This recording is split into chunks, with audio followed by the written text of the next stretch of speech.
Happy New Year, everybody. Happy New Year. Happy New Year. How is everybody doing? Just grand. Okay. That's so convincing. Okay, so we're gonna go through and do a quick roll call, just so we have everybody's names. If you could just state your name and your affiliation, that would be fantastic. My name is Emily Inouye, and I am with the Vermont Agency of Agriculture. My name is Bonnie Donahue and I'm with VTrans, Agency of Transportation. Grace Glenn, botanist with Fish and Wildlife. I'm Peter Van Loan, lead forester for Vermont Land Trust, not a member of the committee, but happy to be here. Thank you for coming. And I'm Caitlin Cusack, forester, Vermont Land Trust. Judy Rosofsky, state entomologist, Vermont Agency of Agricultural Food and Markets. Katie Kane, I'm a biologist with U.S. Fish and Wildlife Service. Ben Delner, Finance of Agriculture, Food Markets. Melissa? Hi, Melissa Green, Green Mountain and Finger Lakes National Forest. Nice to meet you all. Welcome. Maria? Hi, I'm Maria, she, her, Vermont Agency of Agriculture. Anne? Hi, Ann Hazelrig, University of Vermont, plant pathologist. And Steph? Hi, Stephanie Smith, Vermont Agency of Agriculture, she, her, pronouns. Nice to see everyone. Happy New Year. Awesome. Okay, so just a quick mapping of the meeting. I think I have no idea if we're actually going to need the full 3 hours today. But if we don't, we have this room for the day. And the hope is to have some non-VIEPAC related conversations in the afternoon or whenever we can start that meeting. But just keeping the two meetings separate. This VIEPAC committee meeting is going to focus on our updates. We're going to go around and provide updates from our respective organizations. And then we have some updates to provide to folks with some of the things that we're working on in ag. And then we will have a break, and we have 3 PRAs that are completed and we'll review, and then we will hopefully decide whether we want to move it forward for recommendation to the secretary. And then there's an opportunity for public comment, and then that's the end of the meeting. So let's see, let's start with updates then. Katie, would you do the honors of starting our updates? Yep, and it can be, but I think no major updates from the Fish and Wildlife. Awesome. Yeah, so Peter's here with me today and he's had me in contact with the SISMA. So I asked Peter actually to provide some sort of updates on that too. Yeah, so a few years ago, Vermont Land Trust decided we really wanted to sort of amplify the message of invasive plant control, but we couldn't do it ourselves. So we started to invest in starting new SISMAs around the state. We helped to start one up in Orleans County and also one in the Southeast.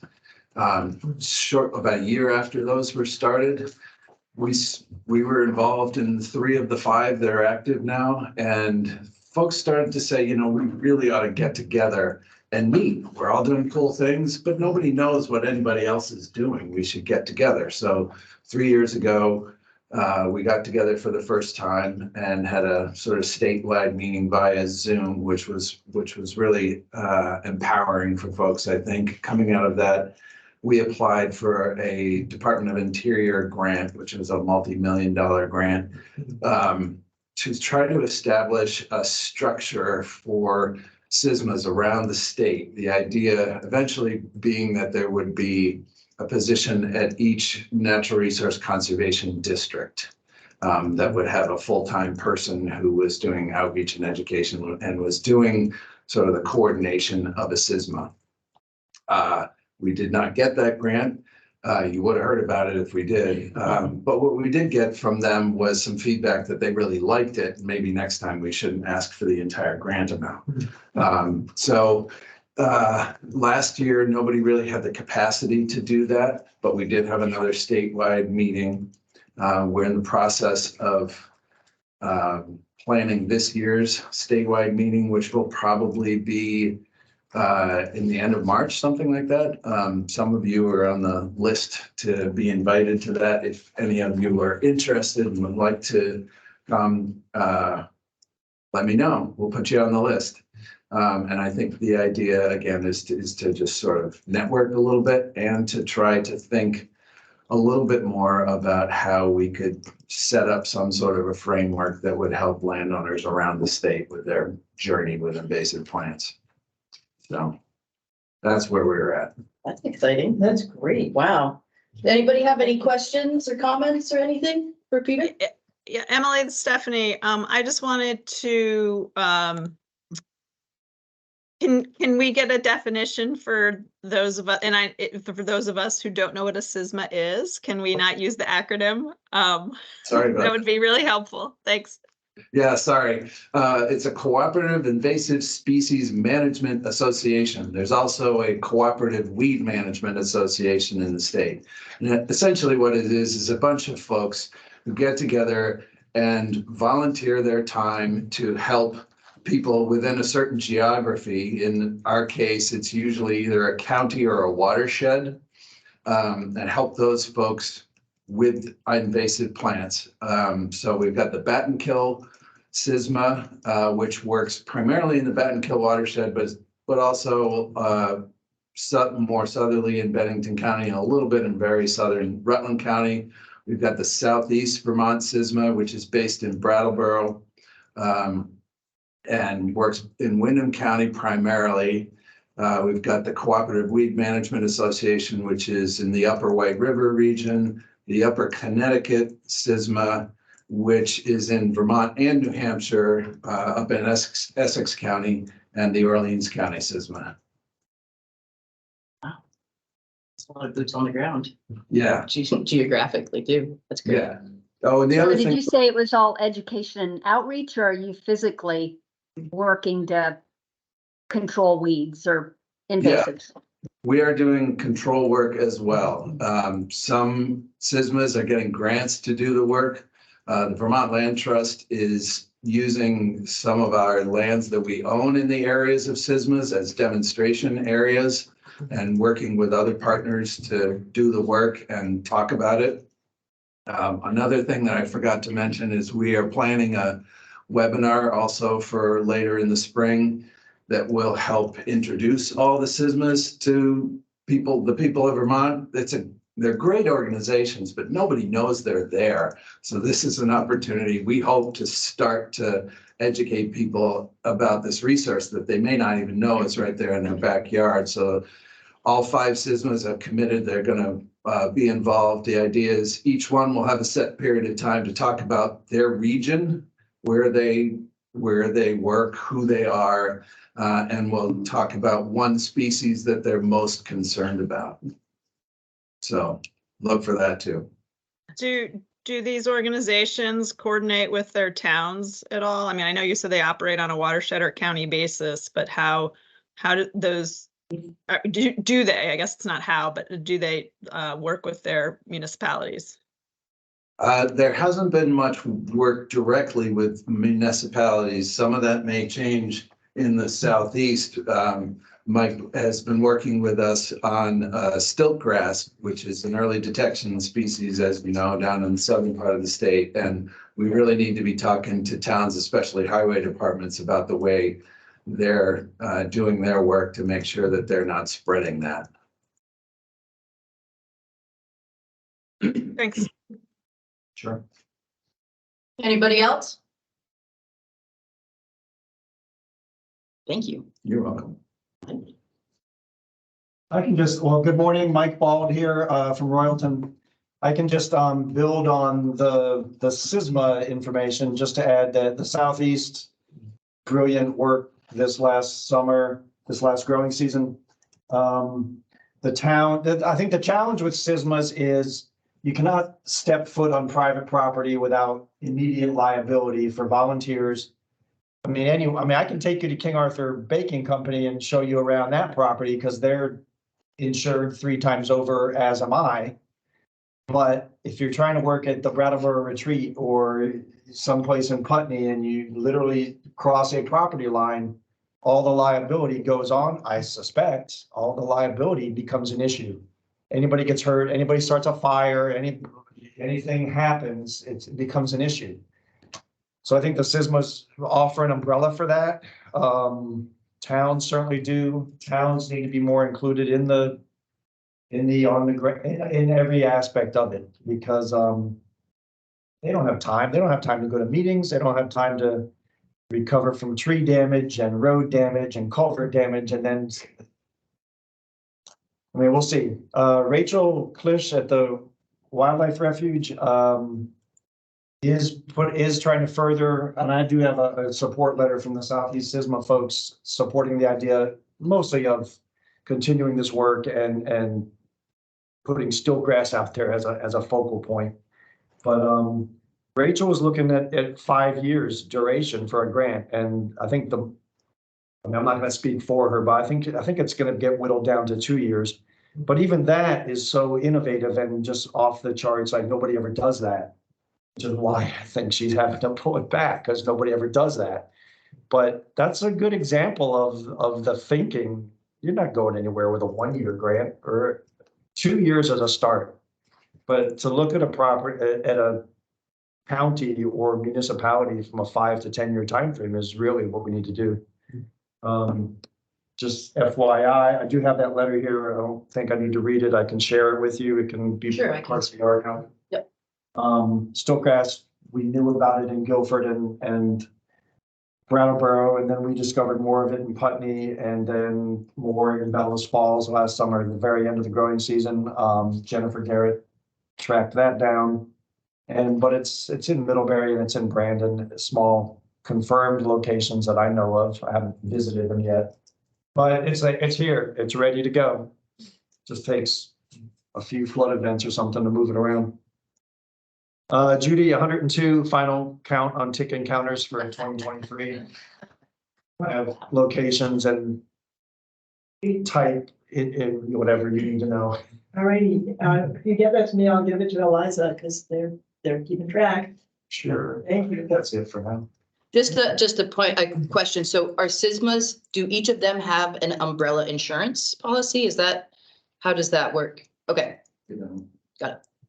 Most of the work has been done on partner organization lands, Vermont Land Trust, Equinox Preservation Trust, that sort of thing. The stiltgrass work is really unique in that we're doing outreach to your average person in Vermont or in Brattleboro that has a lawn full of Japanese stiltgrass, and talking to them and trying to get them on. Has that been effective? What would you say? Sort of mixed, yeah. To a point, the question is, can you effectively manage herbaceous species? Yes. I mean, of course.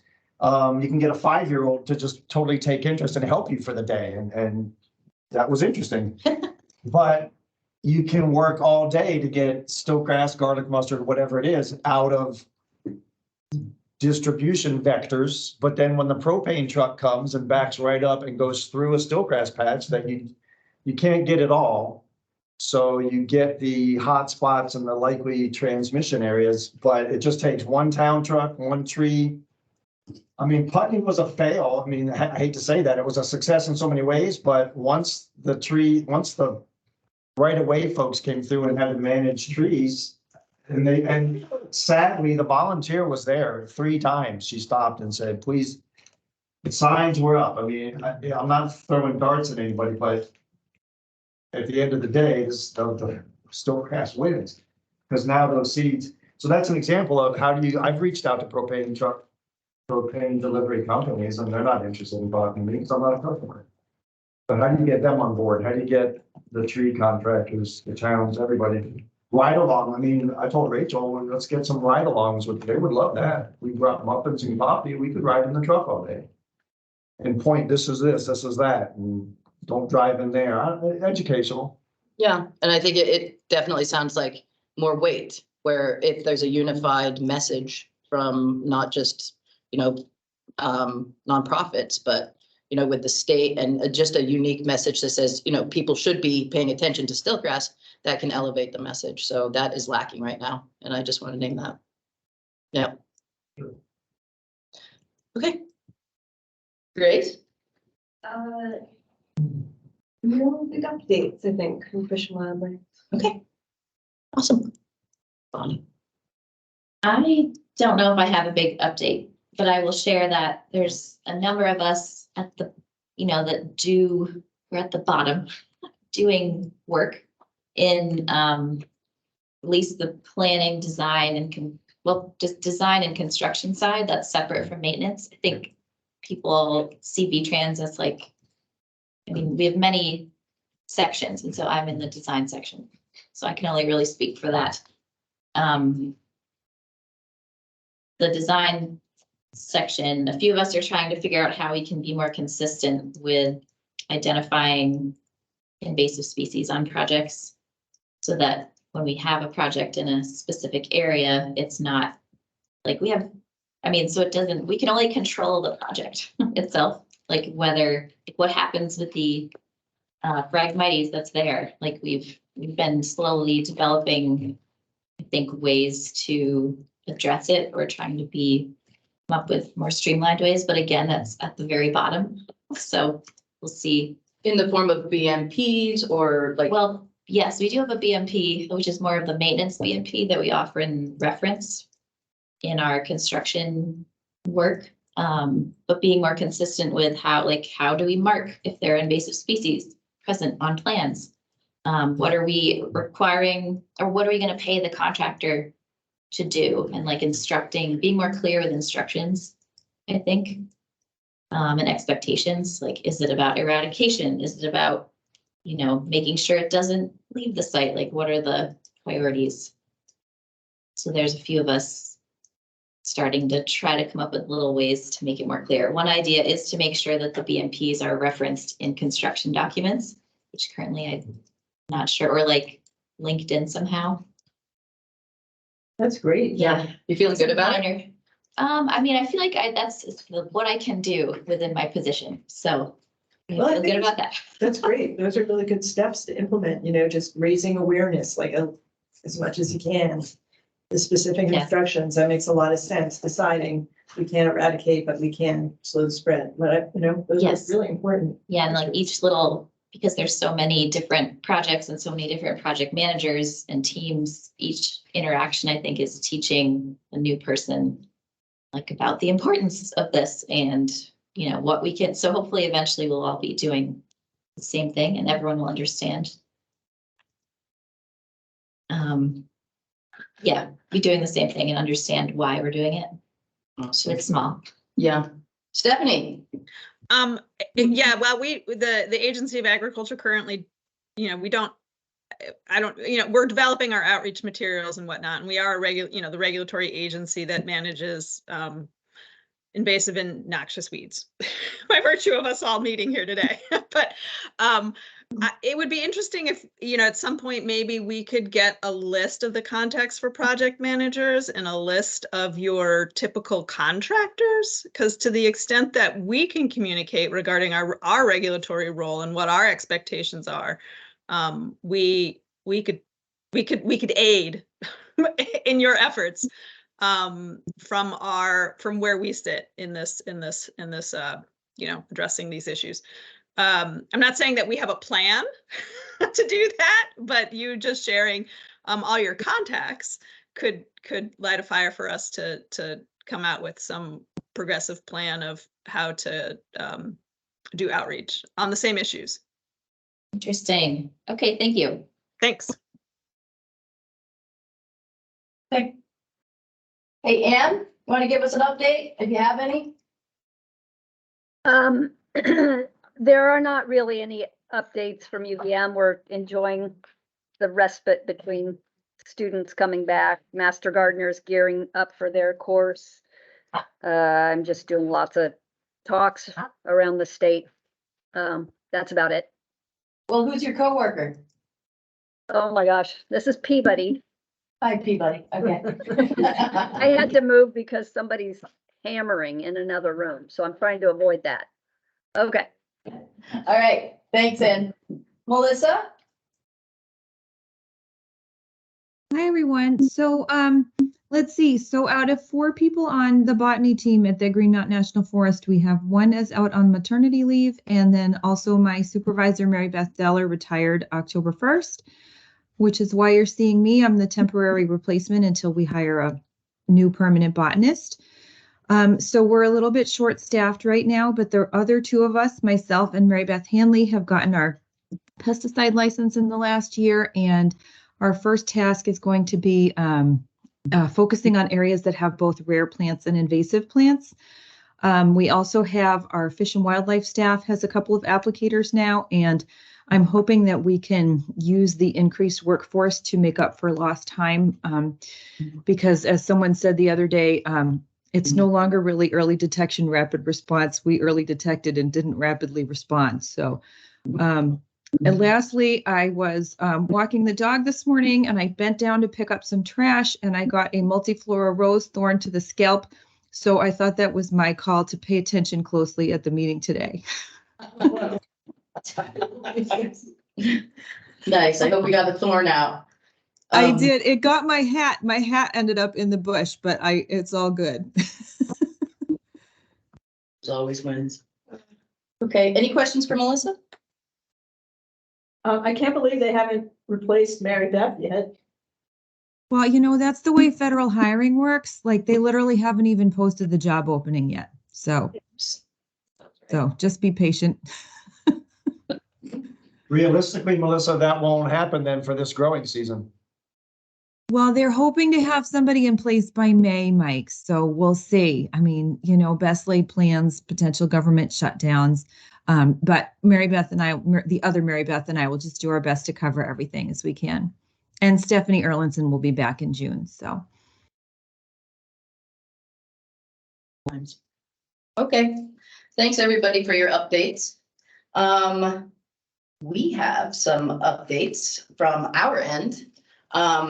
Just want to say that there were multiple people that contacted me asking to discuss or they would love to have conversations about specific things like the watch list, the proverbial watch list. We want to learn more about that from y'all's perspectives. And then the stilt grass has come up several times and we do have some updates about that. So we thought that the first thing that we wanted to update people on is the noxious weed rule rewrite that we are kind of trying to do as a group, plant health.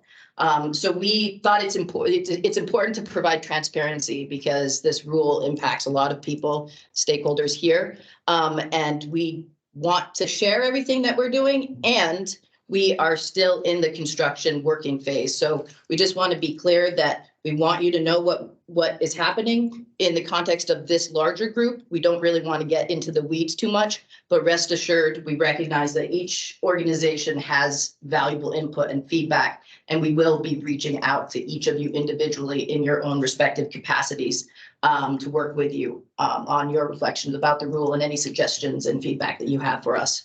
So today is just kind of a high level, here's what's happening, here's what we're thinking about this.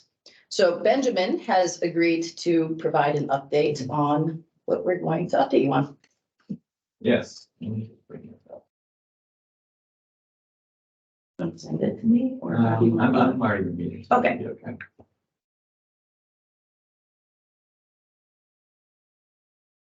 All right, yes, so as Emily mentioned, we're in the midst of rewriting the noxious weed rule, which basically, you know, causes this committee to exist. And of course, you know, it's a long, involved process, but I thought, you know, I would share kind of a diagram of where we've sort of landed at the plant health team. You know, with thinking about essentially the pipeline or the process to add plants to a, you know, banned quarantine list. And ultimately, you know, we would like to do is have a nimble list that is, you know, kind of adjacent to the rule and maybe not, you know, embedded within the rule. Obviously that, still has to go through a rulemaking process. But so I'll just share this diagram of this pipeline, that we've created. And this by no means is how it may be in the very final version. But it's what we've come up with so far. So, we've come up with this term plants of concern list.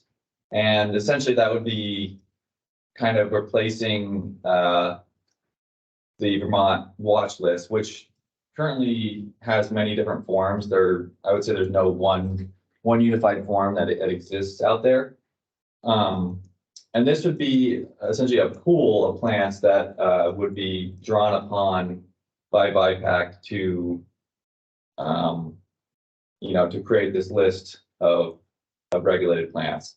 So we were thinking that this plants of concern list would be built upon the former Vermont watch list, as well as lists of regulated noxious weeds from other New England states or northeastern states, because there's actually about, I've put together a couple different spreadsheets, and there's, I think, over 200 plants already regulated by other northeastern states. So I thought that would be a good starting point for ones that we definitely want to watch out for. Also, we wanted to have this be available for the public to make nominations or to submit suggestions, essentially, to this document. And this would be a transparent public list, with an explanation of what it is and how it's not regulatory and how it's basically a pool that can be drawn upon. And then each one of these plants within the list would be, would have some basic information about it and kind of why it's on this list for consideration. And then this the seasonal timeline, that might change too. I just thought this is a logical way to have it progress. But in our quarterly VIEPAC meetings, we may be reviewing this list and coming up with our candidate species that we really want to focus on based on what's most concerning at that time we want to push through. And then reviewing or creating more detailed pest risk assessments, plant risk assessments for each one of the candidate species that we want to have on our final ban list. And then maybe on an annual basis or something like that, creating kind of a final list of those PRAs and plants. And of course, including, so the public would have input at multiple different times during this process. So in this, initial pool of plants of concern list with their nominations, as well as sort of in the final round, when we're discussing our PRAs and whether, it meets all the requirements to be a regulated plant. And then the final step is for it to be submitted to There's a public hearing. yes, public hearing. And then eventually gets submitted to the secretary, and if it kind of passes all those hurdles, it can be added to the quarantine list. And am I missing anything else? No, I think you did a great job. Feel free to ask any points of clarification. Yes. Yeah, thank you. That was super helpful. It's great to see it outlined. Thanks, Ben, for the visual. I'm curious, did you talk about like what criteria we would use to sort of rank or prioritize what would come off the watch list and what we would consider first in terms of adding, and how we would sort of work through that list? Or is that something the committee, you would develop, you would want the committee to develop? How would we? I think we haven't explored that fully yet. There are a couple of meetings that I am involved with at the regional level where there are multiple states trying to streamline and figure out what needs to be included in PRAs, what is an easier way to do it. Is there a way that we can rank it so it's actually a numerical system, which would make it much easier to pull from a list of 200 plus. Yeah. But we haven't gotten into the details of that yet, but it definitely isn't something that we've forgotten. I'm not sure if it'll be in the rule or if we'll say there's a process and then define outside. I'm not sure. But Massachusetts, it does sound like they are willing to share with us all their PRAs that they've worked on, and they have over 200 plants on their list. So really generous of them. Just waiting to hear back from them about access. So yeah, there's potential, I think. Yep. Does that answer your question? Yeah, so I mean, obviously there's, you know, there's, yeah, TBD with a lot of these, but yeah, and, you know, I think, having this list, you know, we debated about where this list should be housed and how transparent it should be, but I think, you know, I think it's important, you know, for it to be, you know, pretty transparent to see, you know, for the public and for industry and for all of, you know, other, municipalities and government folks to, you know, see what's kind of coming down the pike.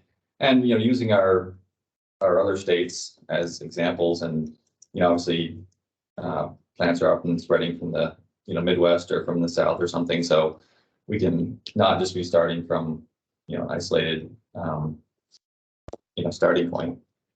Yeah. And I think you'll notice it says pipeline on this. It's synonymous to watch list. It's synonymous to what else? Plant species of, there are lots of different names, I think, that we've attributed to like this watch list, because when people are saying, you know, we need a watch list, or we've been using this watch list. Were we gonna ask people what they think of? Yes, yep, that is, I'm going to the question. Just how do folks use this watch list in your work and in your regulatory work? We want to just try to get an idea of how important it is and how it's utilized. So we'd be looking for people to share that if you're willing. Right now. Sure, yes. I can share it from my perspective from U.S. Fish and Wildlife Service. So I'm a private lands biologist, so I work only on private lands doing habitat restoration work. A lot of that is ag adjacent. And so particularly in the last few years, like as agroforestry practices have picked up, you know, permaculture practices, there are a lot of good plants and bad plants that people like to use. And so I come up against that a lot in terms of like what species could we include in a restoration project, and having a list at my disposal to say, yeah, technically, like it's not on, you know, the quarantine, but maybe you like in the future, it's on the watch list. Like you might not want to use that. There are things that are under our purview in terms of species we use. We have a native only policy, but then, you know, people are doing things on their land outside of the projects that we're working on. And so just being able to use that as a resource to draw on is incredibly helpful. And Toby's not here, so I won't speak for him, but I know we've had conversations about that as well, in kind of the same vein in terms of NRCS practices. And the whole European alder, which is up for review today, that partially arose because it was mistakenly planted in our restoration projects. It was being sold as speckled alder. They look essentially the same when they're bare root, the leaves are off. They were planted in these projects, and then as they grew, we realized that they were not. And so that also, we were like, oh, wow, that's on the watch list. Like, that is clearly not a native species. This is a problem. So anyway, we just have become more and more aware of those sorts of issues, and also just nursery sourcing issues. That happens a lot. We can't get everything from within the state in terms of species that are being planted in projects, and nurseries sometimes ship the wrong thing. And just out of curiosity, when you were saying the watch list, what have you been referencing, or what have you been using? These days, nothing. Okay. But historically, when, you know, there was, I think, a somewhat like official watch list that was being maintained by the previous committee, would utilize that. Yes, I mean, I would love to have a, you know, very easily searchable database type thing that pulls from both. Yeah, I mean, it compiles regulated plants in other states. Well, you get into this plants of concern list that is easily searchable. You could say, you know, like filter by all kinds of different things, shrub, tree, or, you know, just do a search by different criteria, you know, which would be helpful for nursery owners, or interesting you mentioned the agroforestry folks, because I've been sitting in on the Farm to Plate agroforestry working group. And they had a list created from an external contractor for a list of agroforestry important species. And we've been flagging a number of those. Yeah, the European alder, black locust, and there's some other ones. You know, to make sure that they're flagged as potentially invasive and, you know, to maybe be removed from that list or at least have a kind of big red flag near them. They did a pretty good job with that, am I right, Ben? Yeah, I mean, it's very, very thorough, yeah. It's just that there's a few. Any kiwi or anything? I don't think so with well, yeah, I mean, there were some things that definitely we would like to get removed, like the European alder were on there. So, Some significant pushback. yes. Okay. But it's a good start, you know, we just need to do some work with it. Pushback from the agroforestry people. Yeah. Didn't want to remove. Yeah, we had a few recommendations. There's a lot of pushback about black locust. We asked them to remove black locust. I asked them to remove a couple state listed species, rare species. I don't know, maybe Ben, did you go to the last meeting? Yeah. I'm not sure how that was received, but I think that we just want to have you talk about it. So it kind of does, it kind of is up to you. And I think it will be, you know, it'd be good for us to, and maybe you can kind of, well, not this committee, but after the committee, to kind of put together a unified letter almost to that, to the group or to Farm to Plate, so they can, we are just submitting all these individual requests. So out of curiosity, so like, it sounds like the subject matter experts who deal with invasives and rare plants are kind of on the same page. So, Yeah. I think there's some weight, a lot of weight there. yeah, and that, so similarly, what I was gonna say here is that I think just having consistent messaging from all of us is super important, and having this new list will help us do that, because it makes, you know, when people want to plant certain things, they're sort of looking for weak spots where we're not being consistent, which kind of undermines our recommendations. So I think this is great. And then the other piece of feedback I wanted to mention is I think it's really good that we're including this public nomination form, because I just think sometimes people can get a little bit too focused on like, what are the other states regulating, and that those are the only species that we need to regulate, when in reality, it's just worth noting, I think, that sometimes species sort of originate in our own state, like chervil became a big problem in Vermont first, or Indula, elecampane, that new aster that's popping up everywhere. We're like the origin spot in the whole country for that species, which just turns out is probably not as invasive as we thought it was gonna be. But yeah, just want to mention that. Yeah, I think that's a great point. Yeah, we think of Vermont as being like the last place for species to come to, but yeah, that's not always be the case. Yeah, Mike. Yeah, so I mean, yeah, certainly we're guilty as charged on some things, but so when you say the other New England states, I'm sure New York is included, being as how that's where the wind comes from. Are there any concerns about Canada? Are we including them? I think parsnip came down from Canadian hay. Is there anything else coming from Canada? That's a great That point. is a really good thing. We're sending them spotted lanternfly. Does that help? Yes, lots of things come from Canada, and some of them are naturally moving across the border, like European cherry fruit fly, like box tree moth, which came across the river and wiped out some beautiful area. I mean, but box trees are a big nursery industry plant, so that is not helpful. And it's also hard to regulate. You can't be like, hey, stop it. Yeah, I mean, and insects are Right. more macro than little And- tiny seeds. Right, emerald ash borer is also naturally crossing the border, so. But I think I think that's a really good point. We can certainly look at the lists, and there's no reason why, it's geography, they don't care. I think that is something that we can definitely include. So thanks, Mike. I might have one other, is this an okay moment to mention? Sure. I think the pipeline, the chart there, the timing is right. I mean, thank you for winter, spring, and then leaving the growing season for work. and observation and monitoring and, you know, the stuff that needs to happen on the ground, but none of us can come to meetings in June, July. It just can't happen. So that's the right timing. Yeah. The other question was on iNaturalist. I come from the perspective of the Irish there, where in the EU, you can't move soil off site. Period, unless you're gonna send it to the Netherlands, and that's gonna cost you a lot, but they're 7 meters below sea level, so that explains, or maybe 8 meters below by this point. So they will happily take on the soil, but it's gonna cost you. So all soil has to get managed on site, period. There's 10,000 truckloads that came out of central Brattleboro, and I can't get anybody to tell me where that soil went. It's kind of like, come on, man, I know it didn't go to Coventry, but that's a lot of truckloads Or for for, the restoration along the whetstone.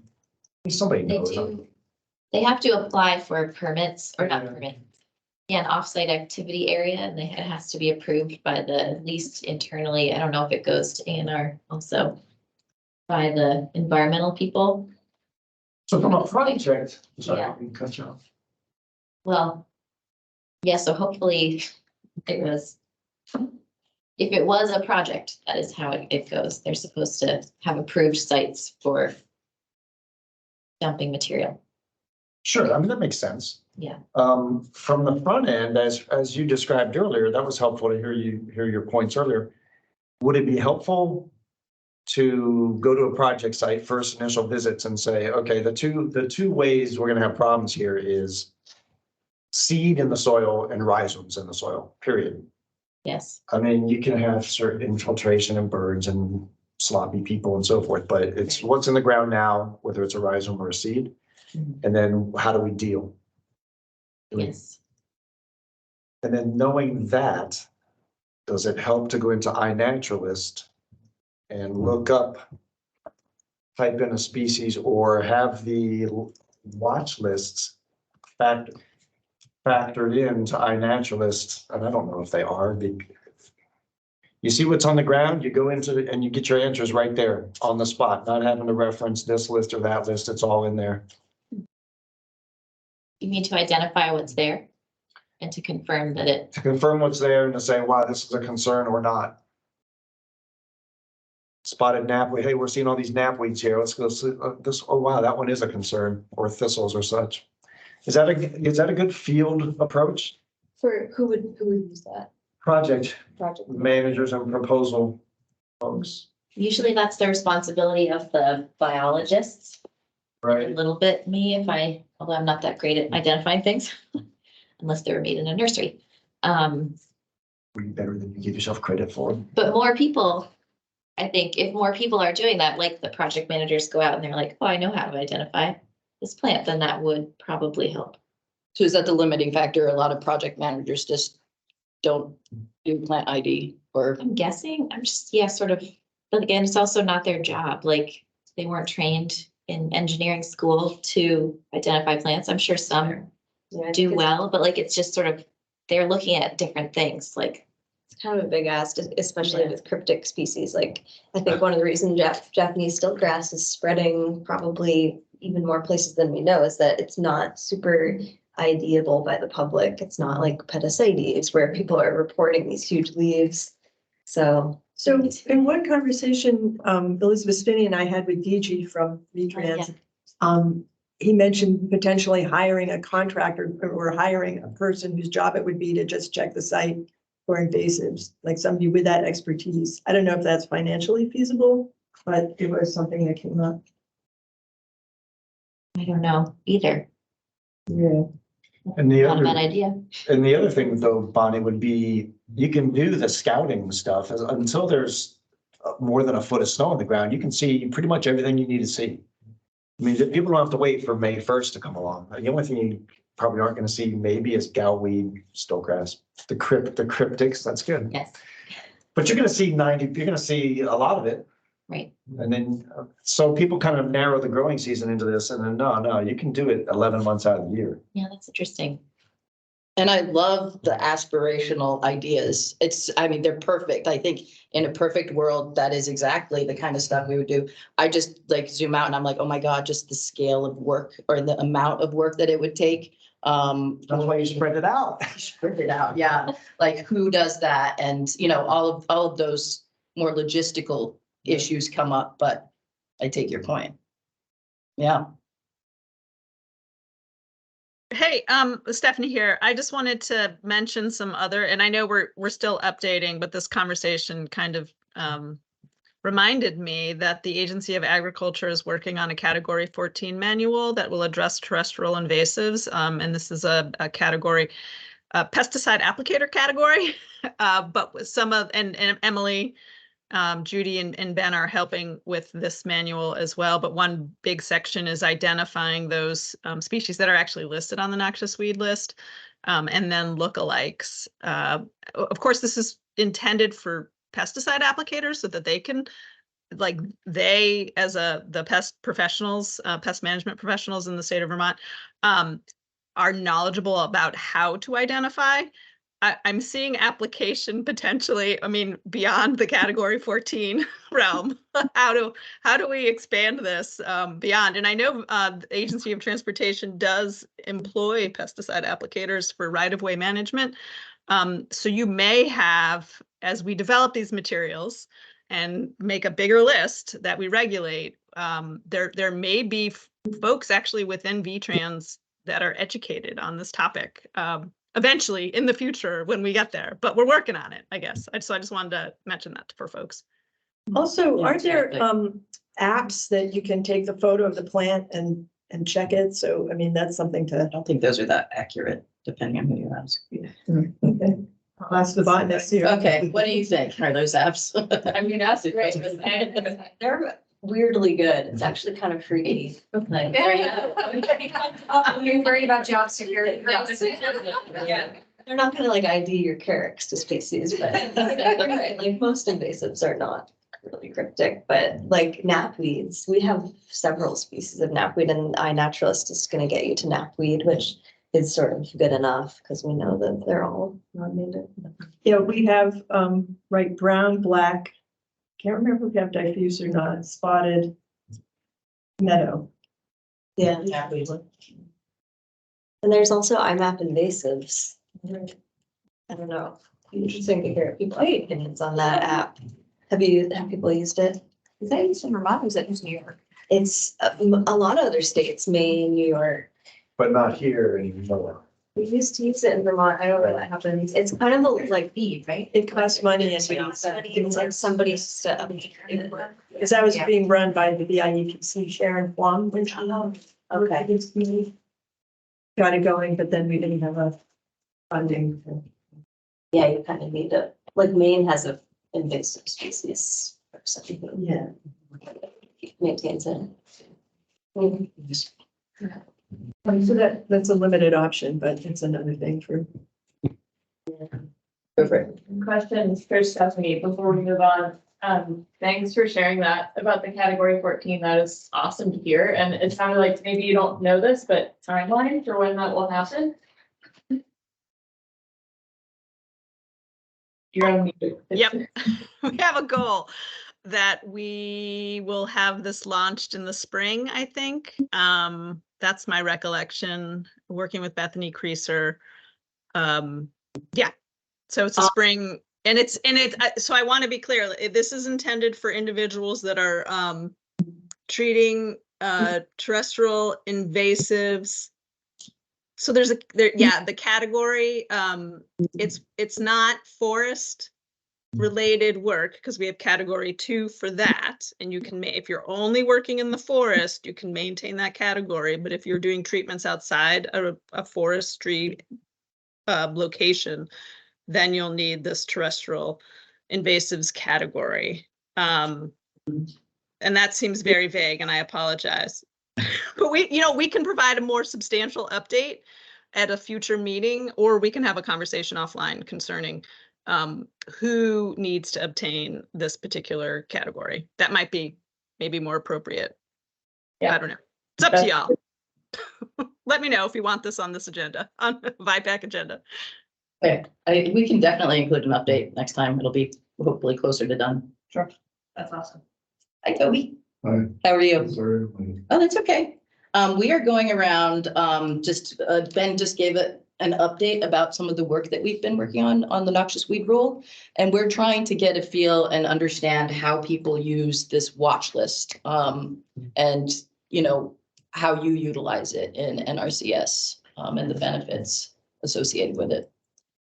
Yeah, I'm glad we're talking about that. It's pretty important to us because part of our policy for classifying invasive plants and doing invasive plant control work has to tie back to a noxious weed list or a state kind of sanctioned invasive plant watch list. Okay. So, and it has to be, the way the policy is written, it seems like it has to come out of the Agency of Agriculture, the state Agency of Agriculture, and then be approved by the State Technical Committee, which is a group of, you know, partners that participate in the meetings for NRCS, for program policy and all that sort of thing. So we've kind of been operating under our old list that was done basically of a group of people that have representation on the State Technical Committee, but it's really not maybe as official as it should be, I would say.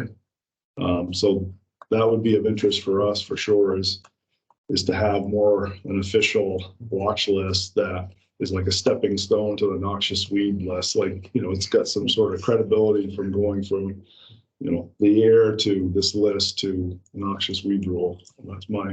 That's our pipeline. Yeah, that's exactly what, you know, we were thinking. I mean, with some of your excellent input as well, but you know, so we were calling it, well, yeah, the pipeline to go from a plants of concern list, which is, you know, compiled of you know, previous Vermont watch lists, and then also regulated plants in other states too. I think is a good place to start, and that would give us probably, I think, close to 250 species, and then having an option for public nomination to that, and keeping this list in a easily accessible area that people can search will be great. So it's a living, you know, nice living document and easily able to be referenced. Yes, Grace. I thought of one more use of the list that I wanted to mention really quickly, which is by consultants doing, or anybody doing natural resource assessments. When I was a consultant, I did like a town-wide invasive species mapping, this town in New Hampshire, and it was a huge project. And one reason it was so massive is because they had so many species on their watch list. Anyway, I mean, it's a good thing. It's like, because if you're a consultant, how do you know which species to map if you're out on the ground doing some sort of project? And I think we'll probably see more projects like that where consultants are doing invasive species mapping for big parcels and whole towns. So, yeah. Yeah, that's a good one. Thank you. Emily, I would say, you know, kind of land managers, I mean, I've referenced it in managing BLT's properties and just as like in a consultation with communities. So I wonder, Peter, do you see a use for communities given sort of SISMAs and, you know, a lot of town forests, town-owned properties. They're pulling in a lot of experts as well, but I think directly they could probably make use of it as well. Yeah, so obviously, you know, we have to kind of manage it carefully. We wouldn't, you know, have certain required information if a public number is going to submit a species that's not already on the list. You know, they have to, you know, provide some botanical information and threat, you know, summary. You can't just And have it be non-native. non-native. But and then also, you know, having the caveat, like, or at least showing the context that it's not a regulatory list. So it's if you have it or you purchase it from a nursery or something, it's not like you're breaking the law, but you know, you want to, it's flagging as it is invasive in other places, or it's you know, an up and coming potential risk, then you know, we're keeping it. It's providing information. So just say, we know that hardy kiwi is on some of the other states' lists.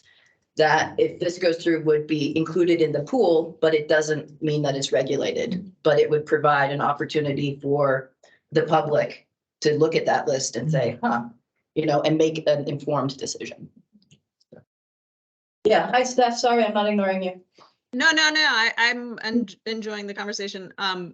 I have a question though, the, NRCS and VLT consultants, those are the three things that were just brought up that use watch lists or lists that are otherwise sanctioned by the, and tied to the work of the Agency of Agriculture. And I'm wondering if the use of what was historically called the watch list was to fill a gap in the fact that the noxious weed quarantine wasn't being updated regularly.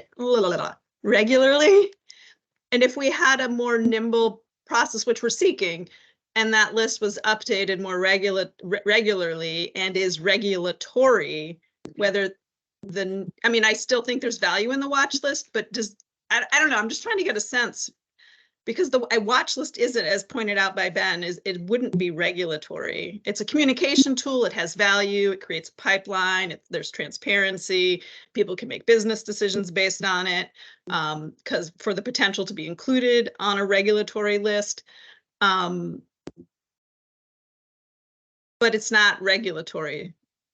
So I'm curious if it, that weight that it's being given. And I'm actually also interested in NRCS's language regarding how they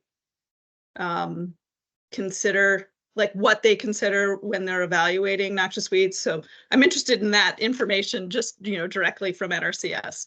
But anyway, so I guess I'm going to stop. I can share that policy with you. I can send it to the group or whatever. It's public. It's not, it's everything people can look at. I guess for me, I think it's not really for us. I don't see it as something that's there because the noxious weed rule is slow. I think it's important to have this tryout period or whatever you want to call it, where we can look at these species and move. And some of it is speed, I guess. We can move quicker that way. But I think some species on that list will never be quarantined, but we still want to do control work.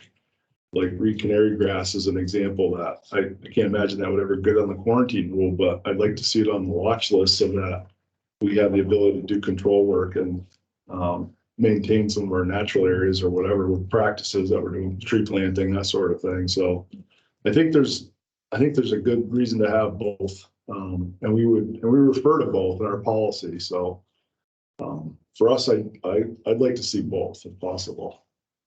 Thanks. And I think a watch list, the beauty of that is it's a consolidated document that shows these are the plants we're concerned about. So if the public wants to make an informed decision or sort of reduce their risk and there's another alternative, they can choose that, given sort of choices in if they're doing like a planting, but also like for early detection, sort of likewise, there's a larger group of plants that, as you said, you may still want to control. And if we know, if someone, landowner, community member knows that it is of concern and they see it, they can get ahead of the control if they know that that's a plant and that this information is like readily available and consolidated. Just it helps folks make more informed, quicker decisions, I think. Yeah. I think the outreach capability of the watch list versus the quarantine list is really important. And also like it is the pipeline, right? Like if we can't quarantine everything, like these 250 species, that's not going to happen. And what is coming next, like we would use this presumably to prioritize and be looking at which ones are highest priority to move to quarantine recommendation in the future. So, those two seem really linked to me and important to have both. Steph, you mentioned the original purpose of the watch list, and I remember from VIEPC meetings, it literally was a watch list. Like we would hear about plants coming up in neighboring or regional states, and we would literally want to watch their movement as they progress towards Vermont. So that was one of the original purposes, was here are the plants that we don't have yet, that if they get here, we would not want to have them. So. And I have two questions now. So Judy, based on what you said, then the watch list or the plants of concern or whatever we're going to call it, is something that VIEPAC will look at so they might look at a particular species that's on the plants of concern list.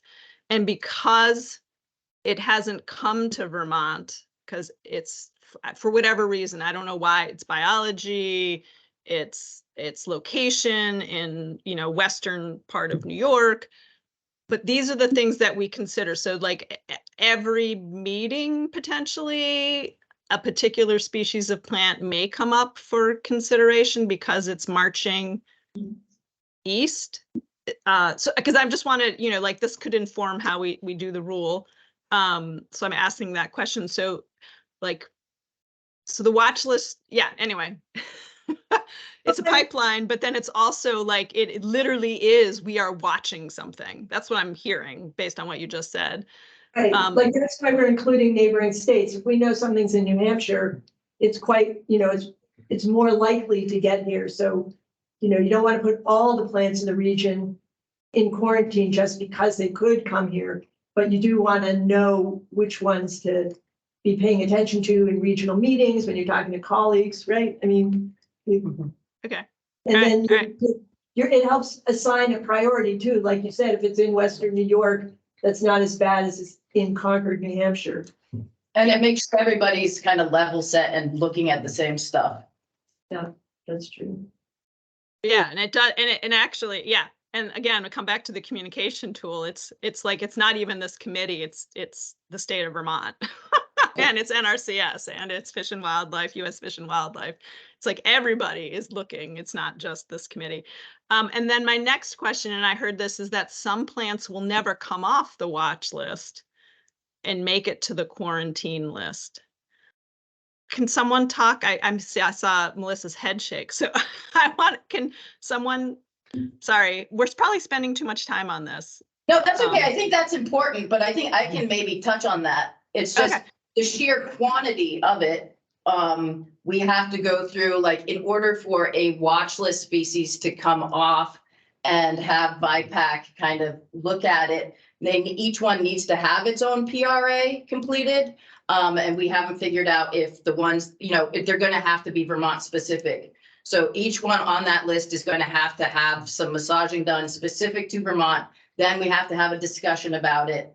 And then, we have to make a recommendation or, having 200 plus plants, like that's maybe never is an extreme word, but there are obviously going to be things that are added to it as threats come up.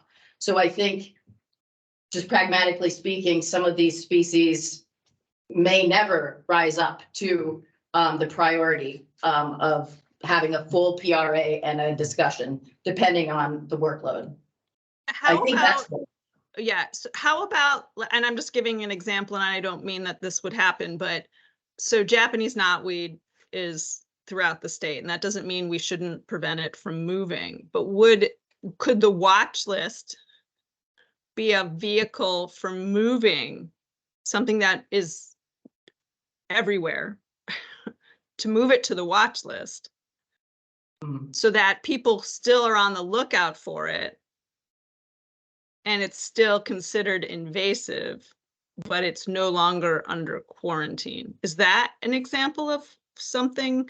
Or is that crazy talk, which is fine? I think it's crazy talk. I honestly just say that because I think people would have such a knee-jerk reaction to having something like moved down, especially something as sensitive as Japanese knotweed. But I do think this ties into what we were talking about with, separating Class A and Class B, and then going into a more tiered approach. Let's get into that. Yeah, we might as well. So like we do have a mechanism in our tiers to address, tier 3.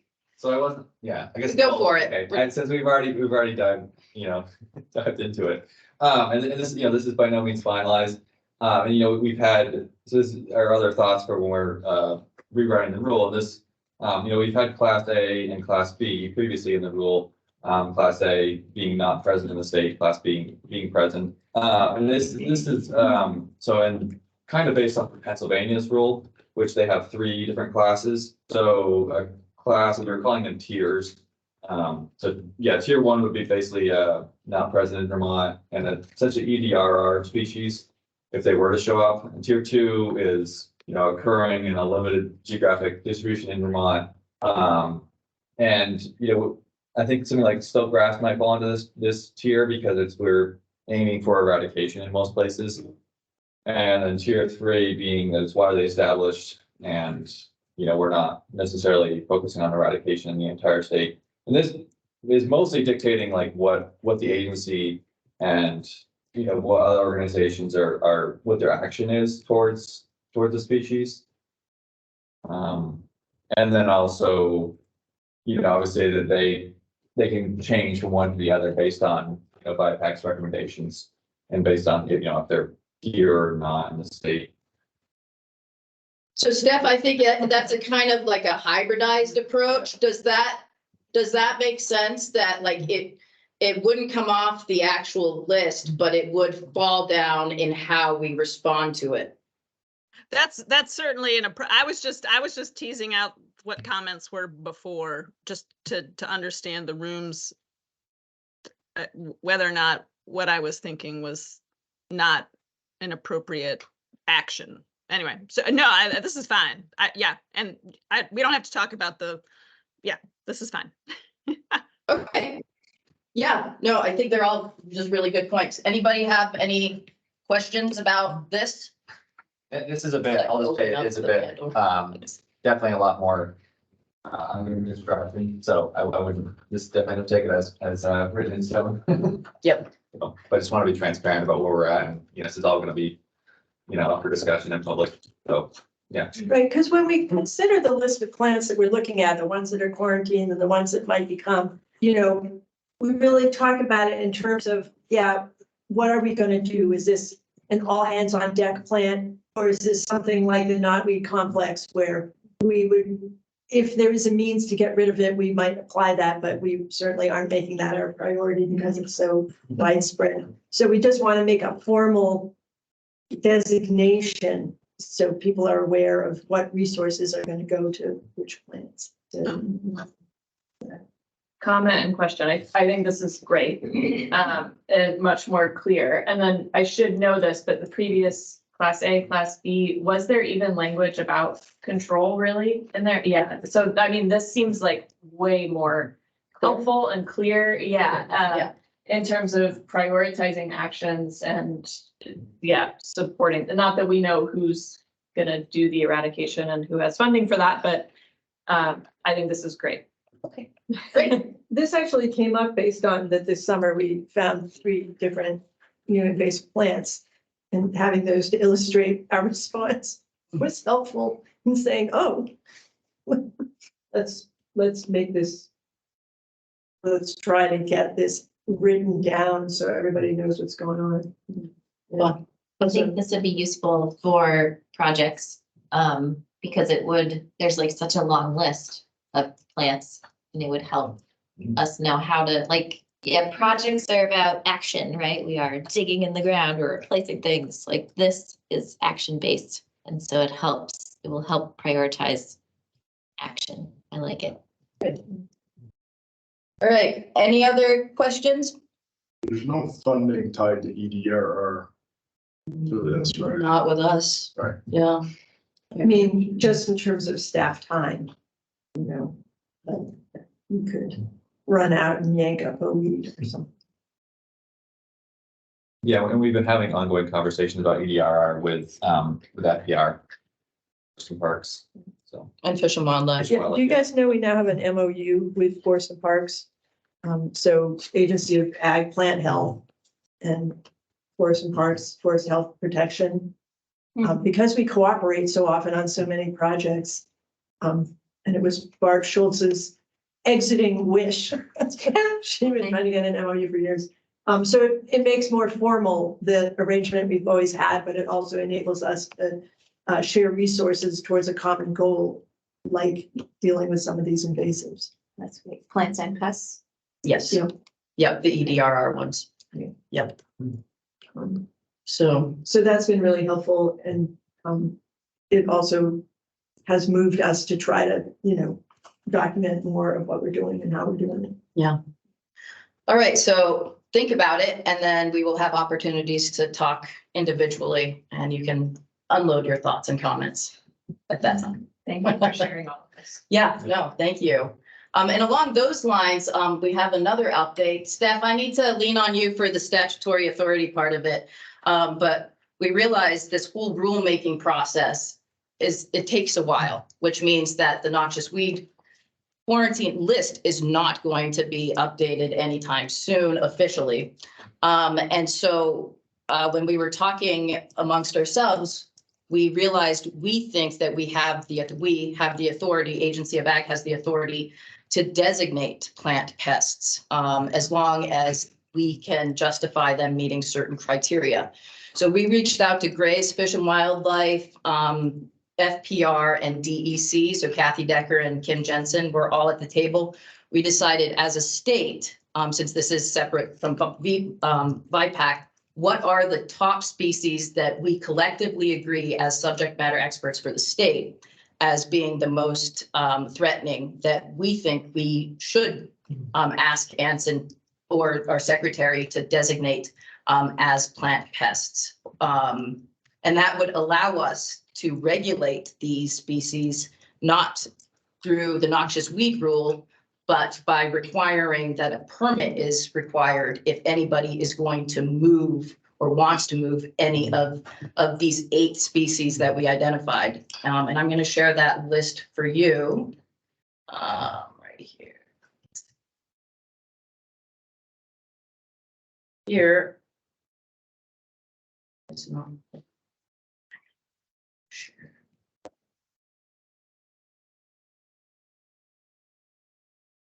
All right. So these are the 8 species that we came up with. One missing. Which one? Oh, ours. Include kudzu and mile a minute on that. Those are important. And this resulted in us realizing that there was a gap this past summer where we heard that somebody wanted to bring in kudzu, and I think we talked about it briefly. And then we went to our legal counsel and we realized there is a hole. So this we view as a stopgap measure. Each agency has put together a short, like a mini PRA highlight that we're going to submit with our recommendation letter to the secretary and our legal counsel. Just kind of highlighting why we think there's enough rationale or justification to ask for these designations. We don't know. We still have to, it hasn't gotten the full green light or anything, but it's certainly something that, you know, it's worth trying. And the goal would be ultimately to harmonize this plant pest designation with the noxious weed quarantine list once we get that hopefully separated and easier to update. So this is a stopgap measure, but these are the ones that we think just even this coming growing season, there's no way the rule's gonna be passed by, you know, this summer. So at least for this season, if we can secure this, we can at least say we're regulating it and provide some outreach and education, and maybe, I don't know if it would be included on the list for you as a policy, a state declaration or a state designation. Well, some of those look like they were on the list, right? Or at least the Vermont Invasives website. On the website. Yeah. Yeah. Were all of those on the what website, the Vermont Invasives or not? I think most of them, some of the aquatics might not have been. Yeah. So this is like a tier, this is like, so we've got what we're talking about, the watch list. This is separate. And then well, this would be Yeah. These would a be third option quarantined. almost to move stuff quickly when you didn't get it on the noxious weed quick enough, I right? think ideally this is just a kind of temporary stopgap measure. I mean, you know, these would basically already be on that pool in the plants of concern / watch list. I mean, that's how we kind of derived these from other, like, I think at least 4 of our kind of surrounding states are regulating all of these. So,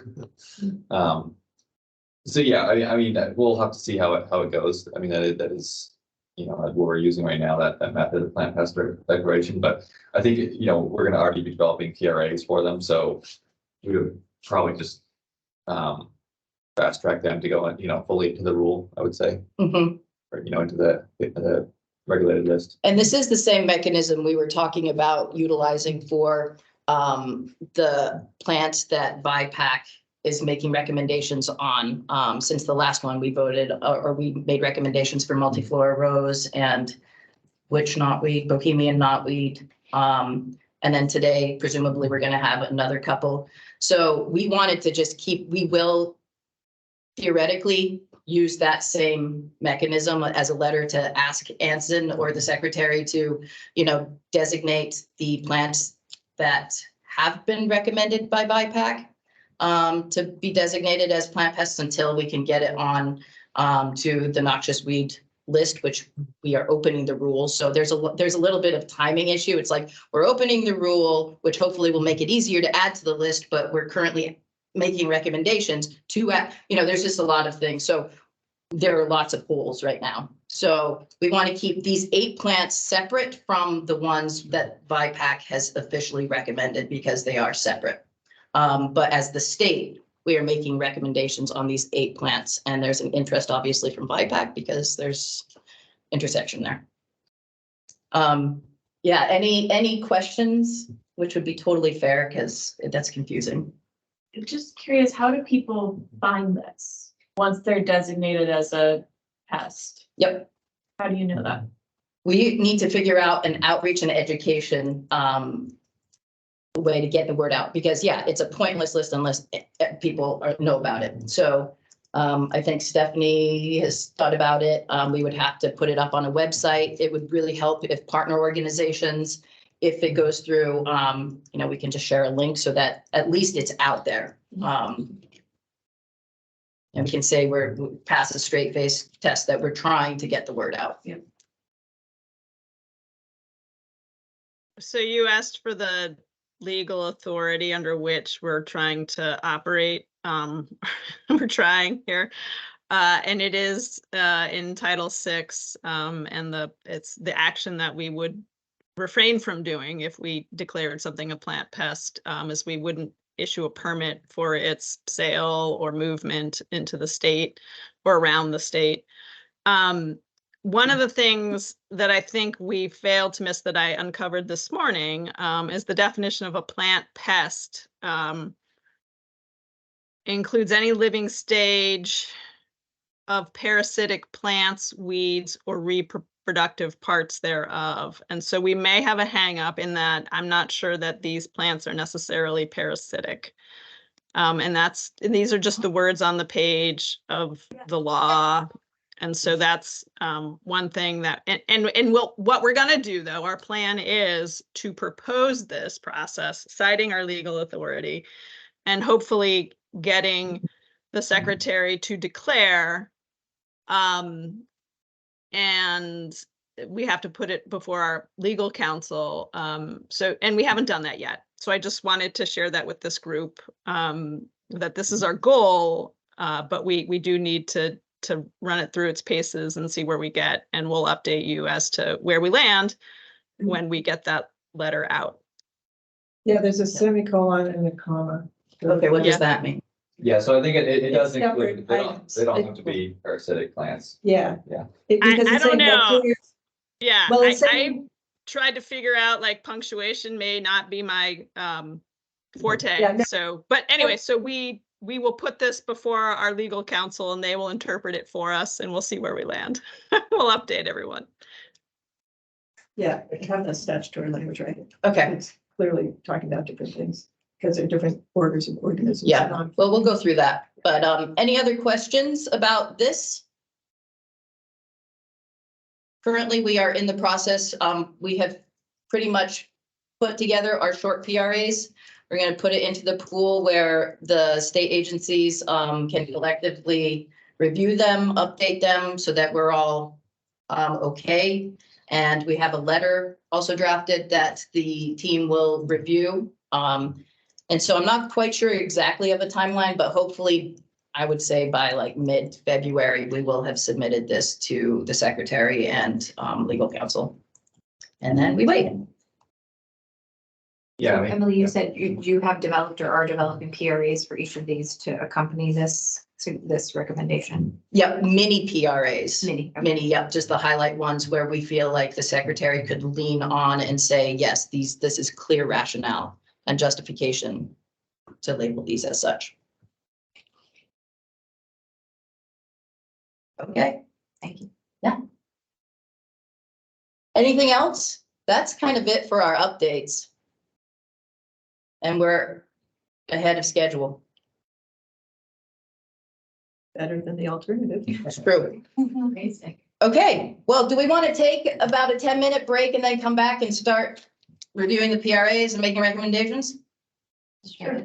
Okay, sounds good. 10 minutes, so let's meet back here at 10:35.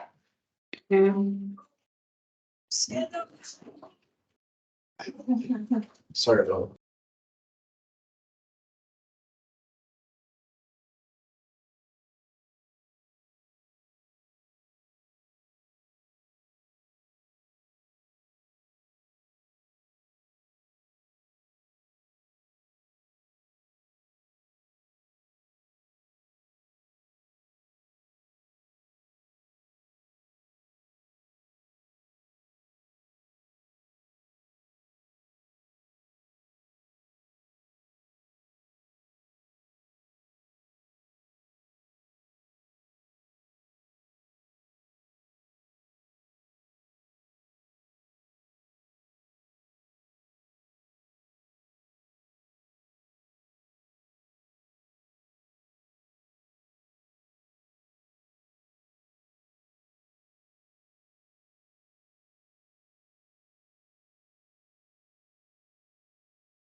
more than others. That's not good. Okay.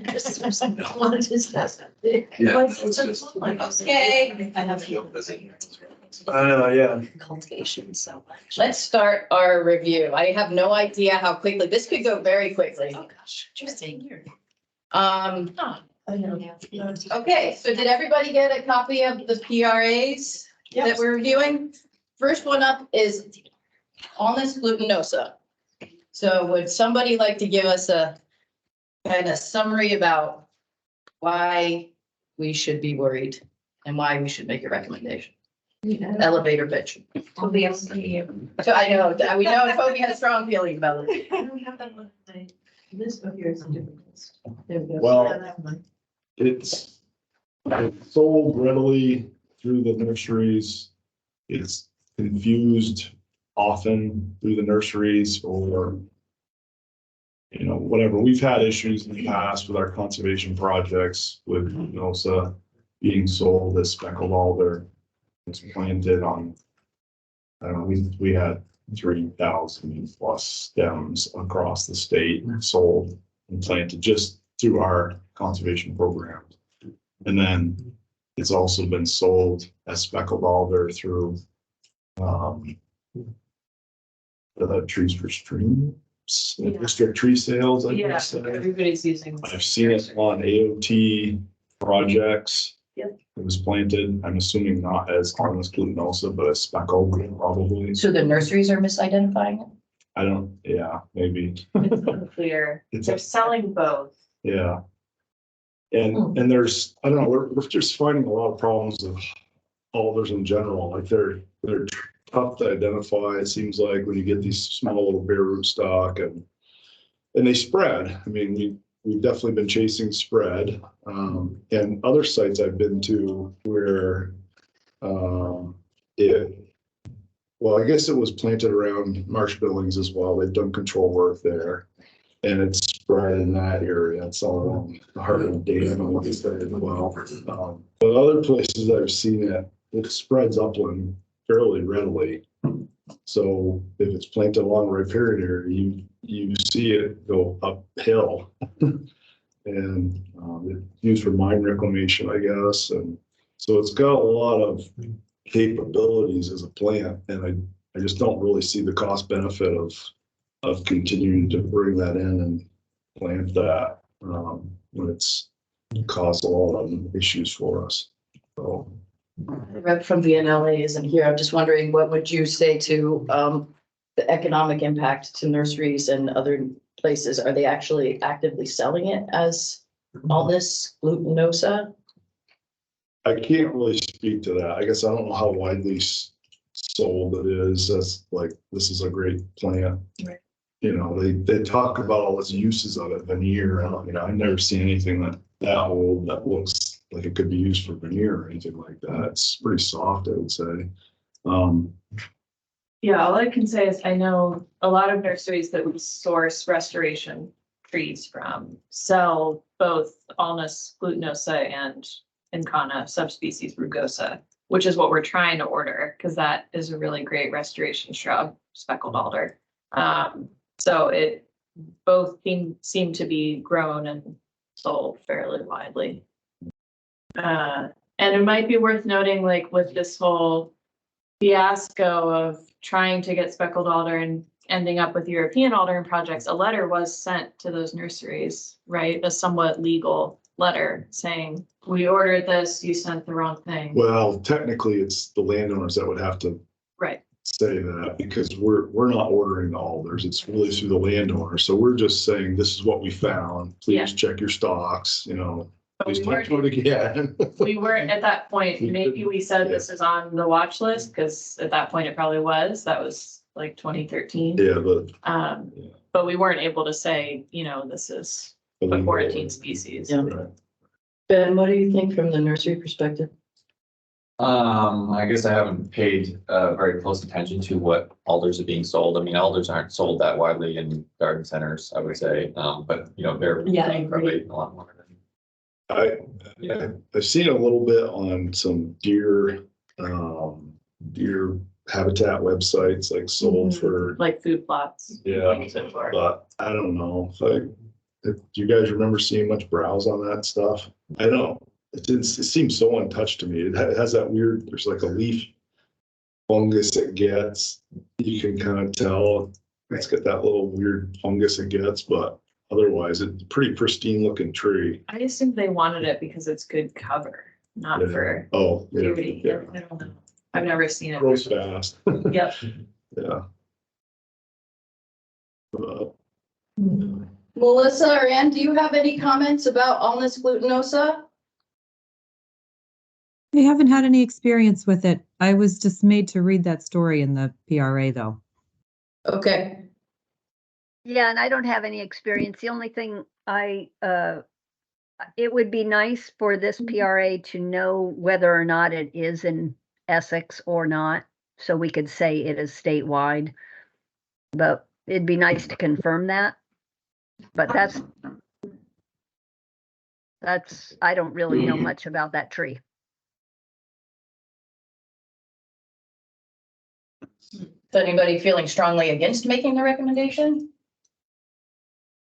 I can't remember if I already said this, but just one comment about this species is that it's actively spreading along the Connecticut River in the immediate vicinity of one of our rarest plants, which is the globally rare Jessop's milkvetch, which is only found on the Connecticut River in 2 sites in the entire world.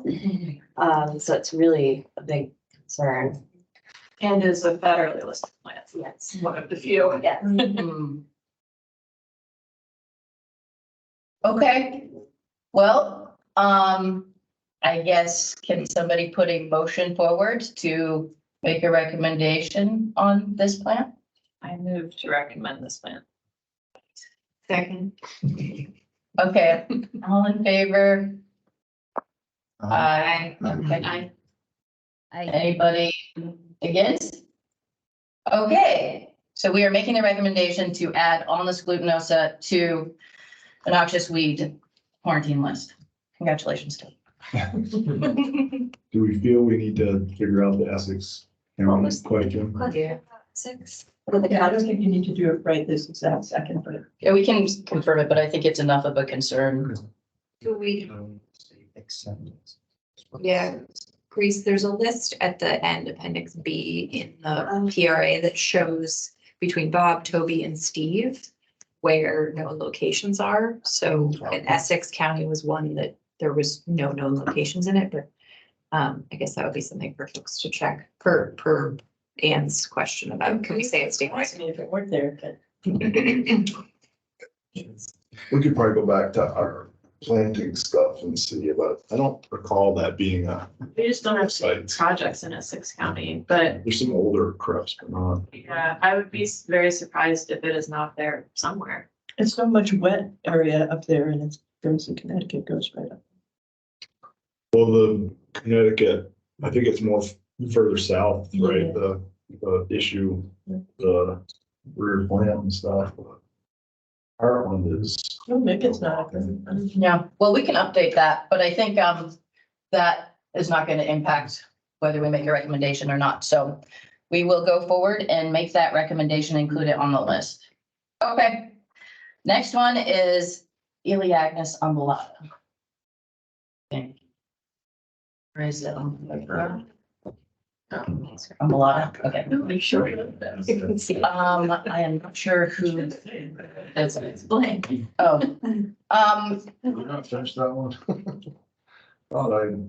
is there a representative who worked on the Elaeagnus one?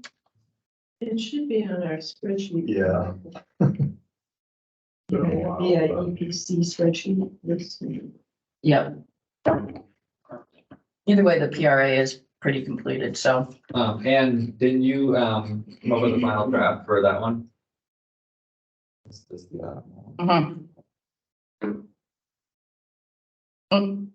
I guess Ann is not there right now. We can, do people, does anybody know enough about it to introduce it? Widely considered anyways. So known as, I don't know, Japanese. I mean, that was another conservation introduction, I think. Originally. That's awesome. On purpose.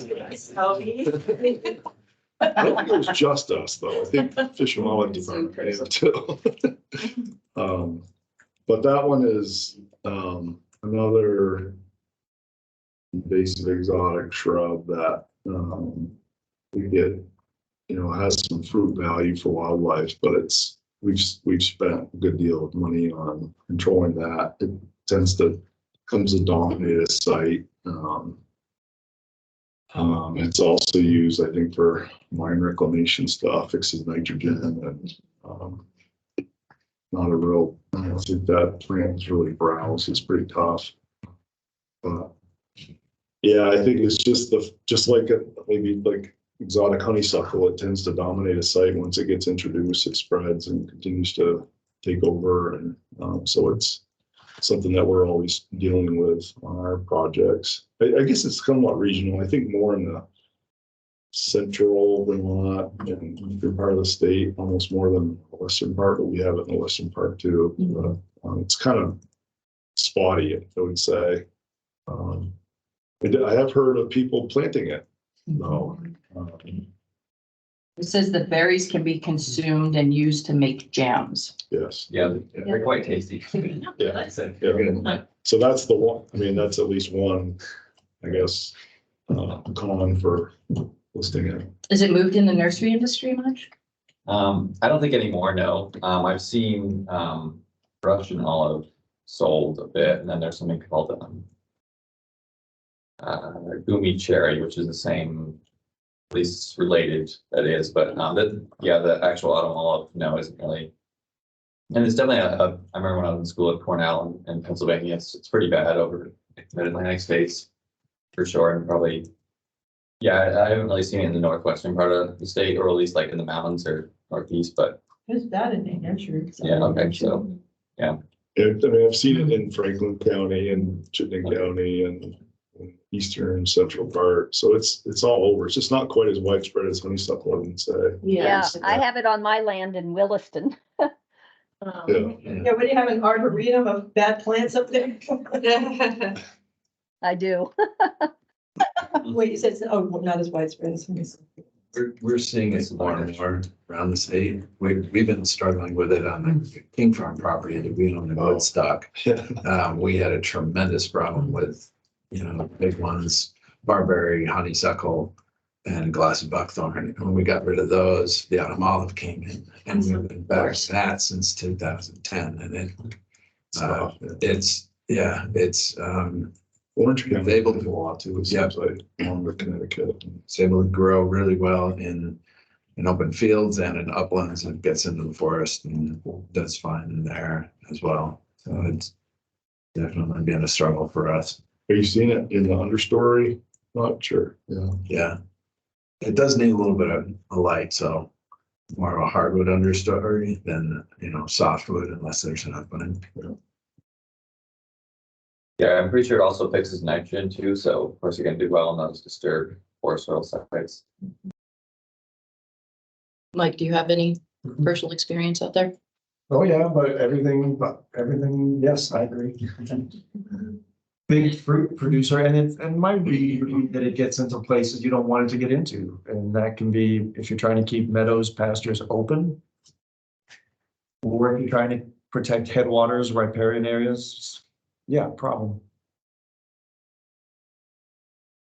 I actually have one thing to add that I don't think was in the PRA. It's not really, it doesn't really change your determination, but like Ben said, we have a ton of it on the Finger Lakes National Forest, and we had a youth conservation corps doing some work out there, and they were using buckthorn baggies on a bunch of species, and they decided that the name should be changed to autumn olive baggies because that was the only species that worked on. So just thought I would throw that out there. Can you explain what baggies are? Oh yeah, so you don't have to have a baggie. You can either pay $1 for it's like a plastic bag, like about that size. It's like thick black plastic with like a little sticker on it explaining what's going on. And then you cut your well, supposedly your buckthorn like 6 inches above the ground, and then you just zip tie it. And then supposedly that stops any stump sprouting. And I've tried it at my own house with like honeysuckle and buckthorn, and mine were much thicker, like much bigger plants. So I had to just use like cut up like, 6 mil black plastic. And they all just come right out from underneath. And so it is perhaps effective in some cases, but I haven't really found that, except apparently, I wasn't working on this project, but except apparently with autumn olive. Can anybody think of any perspectives that could come and say, this isn't something that we should add to the list? Looks like it is widely listed across other states. Yeah, I think it's pretty well known as a obnoxious invasive. Like I said, I did see it planted on an agroforestry site Yeah, fairly recently. that's the one thing you probably hear people object to is the fruit value. Yeah. And there's a fairly large seed in there too, so there's not a whole ton of fruit, but it makes so much that people can harvest it and make jams and jellies and fruit leather and that sort of thing out of it. Was it on the list for agroforestry from farm to plate? Does that ring a bell? No, it wasn't. I mean, it was kind of in the, when they interviewed some other people about it, but yeah, I know it was flagged as being invasive, so it wasn't on the final list. And there's plenty of alternatives, I think, and also the fact that it's probably not going away from the landscape. So if someone is really wants to find the fruit, I mean, I think they could probably still find it, so, yeah. Value added. Yeah.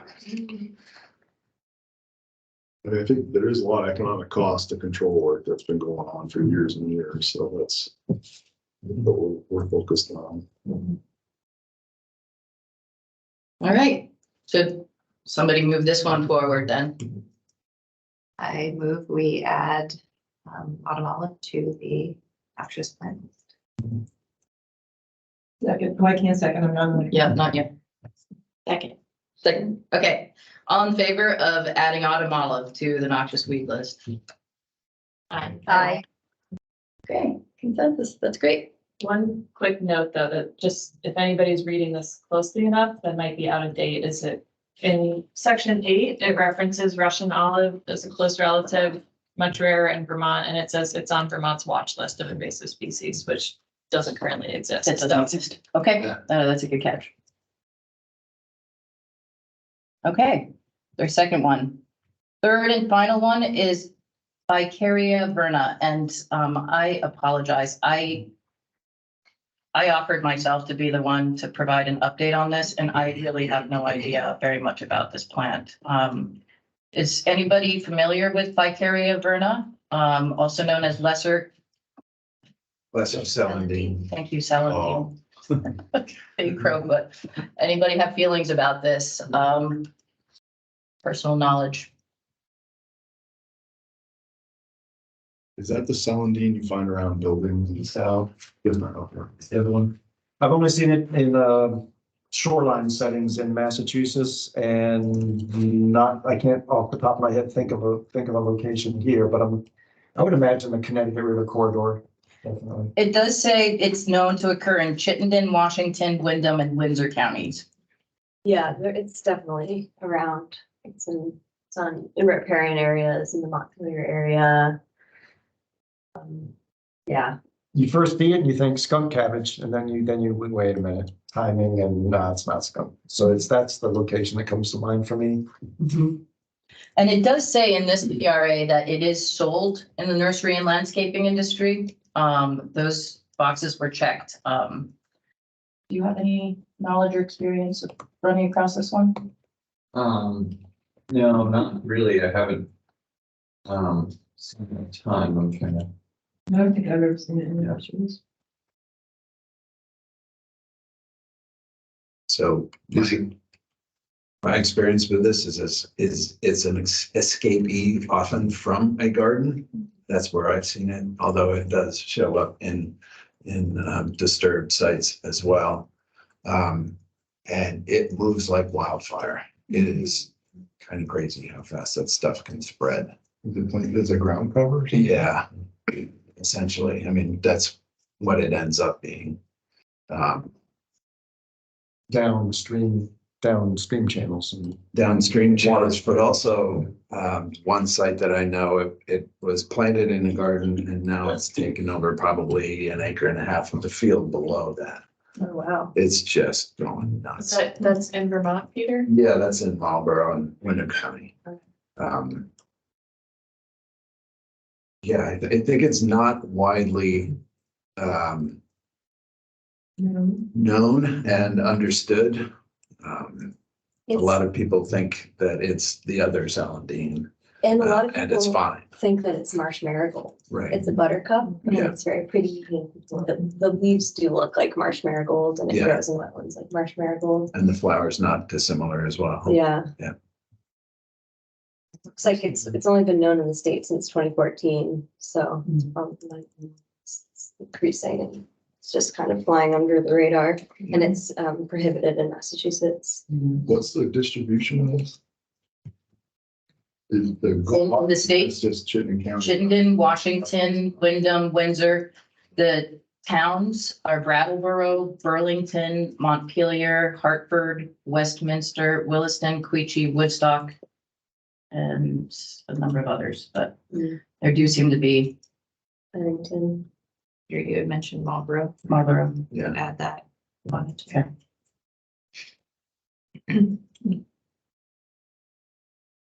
It's in Marlboro, it's probably in. Yeah,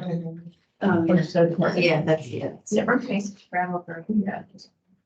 So the major issue with this one is that it outcompetes native vegetation. Okay, yep. In sensitive areas. Yeah, floodplains, that sort of thing. It doesn't generate, I haven't seen it get into upland sites. It's back wet, looks like. It sounds like it's a tier 2 at this point. That's nice. Change the last week. All right. Actually, one we might be able to do something about.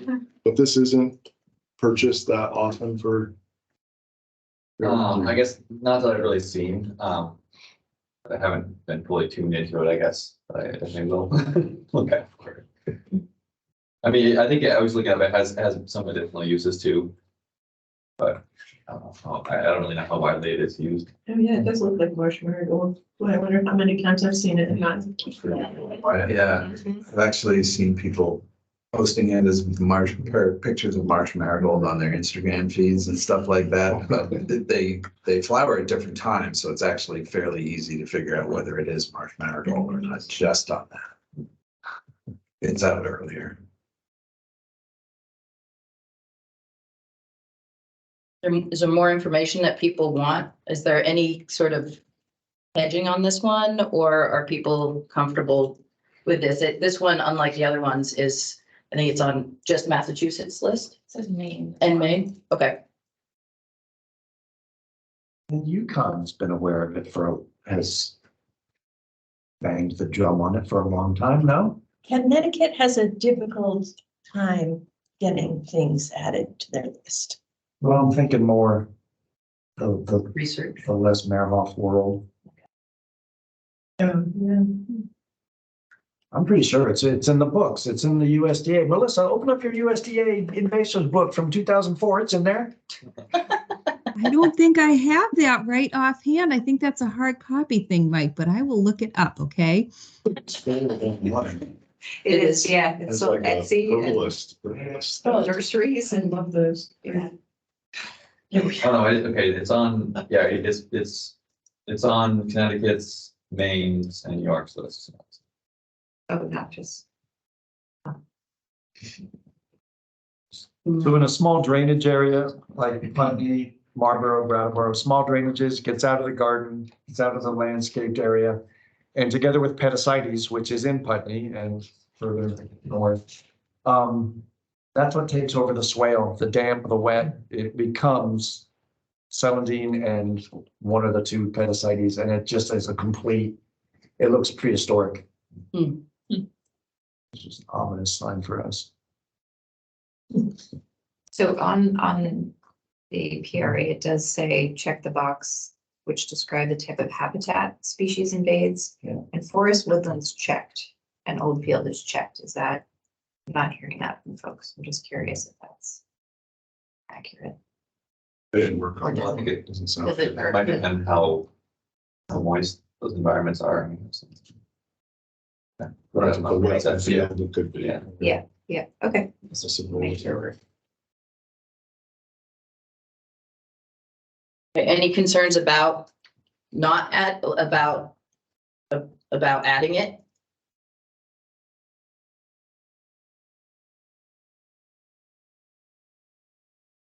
I guess the question mark is how frequently is it actually being sold in the nursery? But it sounds like this is one that a lot of people are concerned about. So, Did somebody go through this one again or not? I think I'm looking at an older one from Aaron Marcus. yeah. We did a cursory check, I think.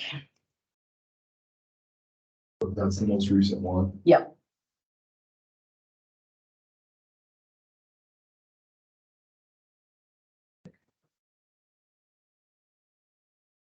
Okay, yeah, no, definitely. In continent number 9, continent region. That's for Europe and also north and N on the end of northern. Okay. Yeah.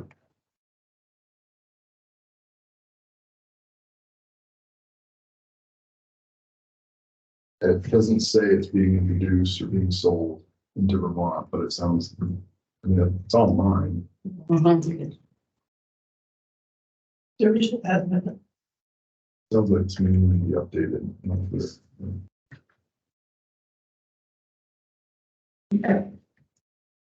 Do we want to table this one until the next round so we can get like some more updates, or is the base information enough to make a recommendation? Assuming that it hasn't gotten better.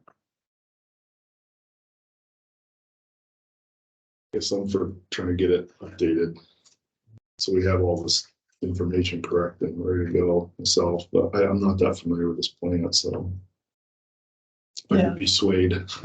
No, I kind of agree that we should probably update it and include the online information and just make sure we know the distribution. Yeah, I could ask around a little bit more about it too. Okay, so why don't we take a look at this at the next one? Does that work? Ben? Anybody nervous about that, or What's that? I just asked if anybody's nervous about? Yeah, does anybody feel strongly about making a recommendation about this right today?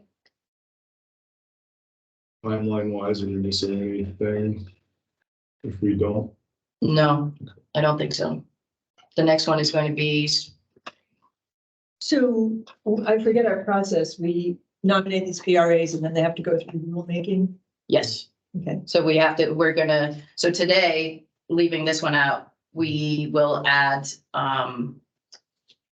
what we just talked about, Alnus glutinosa and Elaeagnus umbellata, to requesting that the secretary designate them a plant pest in that grouping with multiflora rose and Bohemian knotweed. Does that make sense? But it sounds like that final, like there's still an opening to add.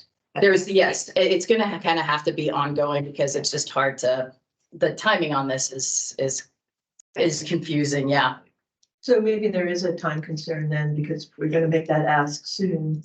Yeah, I mean, we could, the sooner the, So you can do it on a rolling basis. Those 8 first and then do these? Yes. Okay, so we do have some time, because that.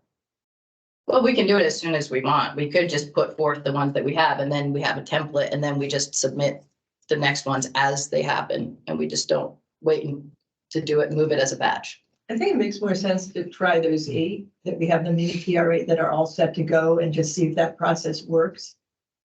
That, instead of giving Anson like 20 plants he's got to look at. I think this is a slightly different thing though, because VIEPAC will have voted on it, which carries weight as experts weighing in. The other ones, yes, we have the state, but it wasn't, as a committee. So I do feel like where it's coming from is a little different.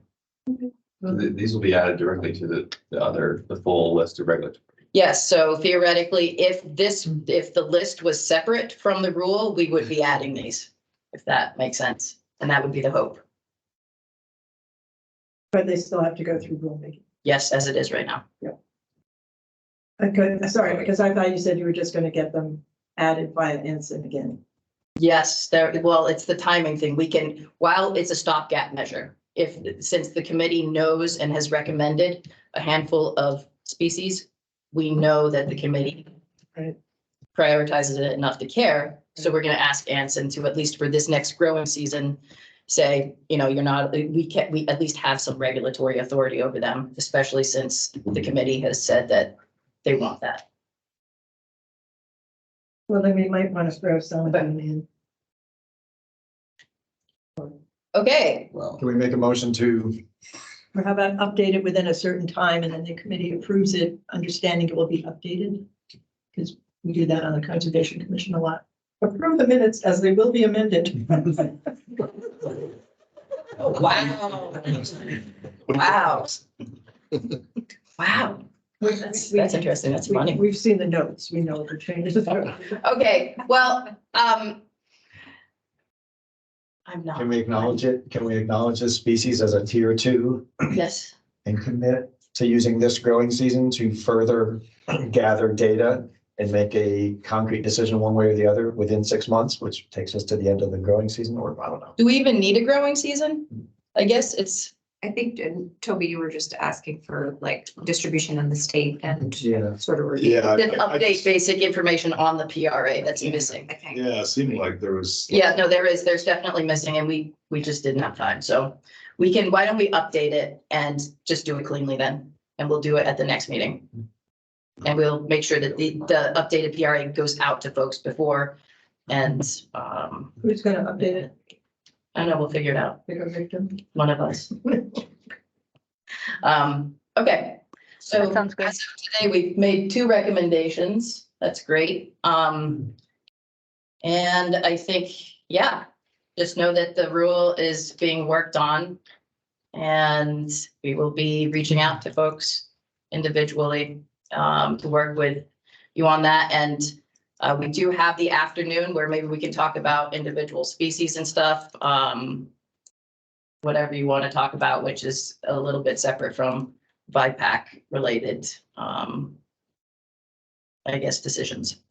So we do need to, anything else before we close up this meeting? I know I need to make some time for members of the public to speak. Welcome to speak if you want. I think I've spoken on that already. Get it out while you can. Okay, is that it? Thank you very much. We need to decide when our next meeting is, I guess. What did we say? Is it every 3 months or so? Quarterly, which would put us April.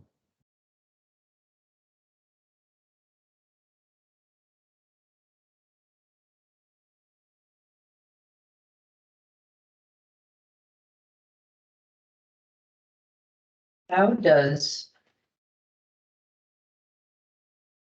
April 11th look for folks? Been any issues with that for anybody here? Send the invite out right away. Just placeholder it. It's a Thursday. 11th, April 11th. It's probably not In the ideal. morning. Yes. Yeah. Probably not ideal for me, Okay. but that's just me. You can just come. It's another day, Mike, or time. Later, if possible, Emily, later in the month. Later in the month, sure. Put out a date. What would, like the 18th or further back? That was good.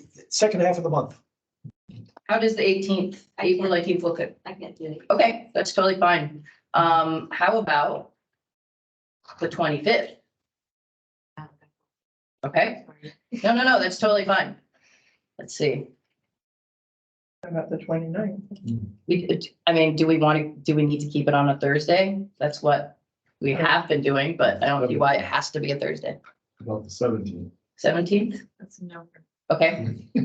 How about the 16th? Anybody can't make it on the 16th, April 16th, that is a Tuesday. Can we do it a little later? We can definitely move around the time. I could do it after 11 on the 16th. Why don't we schedule that on the 16th for an afternoon session? Would that work for folks? Sure. Yeah. Yeah? Melissa? Yeah, that's better for me. Okay, wow, the 16th then. Let's say like from 1 to 4 and it'll probably be shorter. Do you want to have the afternoon sometime? You know, we had a. Yeah, we'll figure out. Let's just get this meeting scheduled. Okay, so I will send an invite out. April 16th, which is a Tuesday, we will have it from 1 to 4. Okay, Thank you. Thank you. okay, thank you. Bye, Ann. And Melissa, you wanted to join for a little bit of the conversation on the afternoon one? Or Yes, I don't have anything in particular to say, but I just don't want to miss anything exciting. Okay, we have no idea what's coming down, so we will figure that out. How about we're gonna take a break and I will make sure to send you a meeting invite so you can link back. Does that work? Sure. And what time do you want to start back up? I don't want to be the one to make that. This should be a collective decision. What do people feel like? That one isn't my meeting, so. Noon, Well, 15 One? break, 11:30? 11:30? Yeah. And have a working lunch? Keep it moving. Just to keep it moving. Just keep it, okay, Just don't wait. 11:30? Sure. Okay, 11:30. Why don't you just stay on then, Melissa? We're gonna take a 15-minute break. Okay, sounds good. Thank you. Oh, I'll stop the recording right now.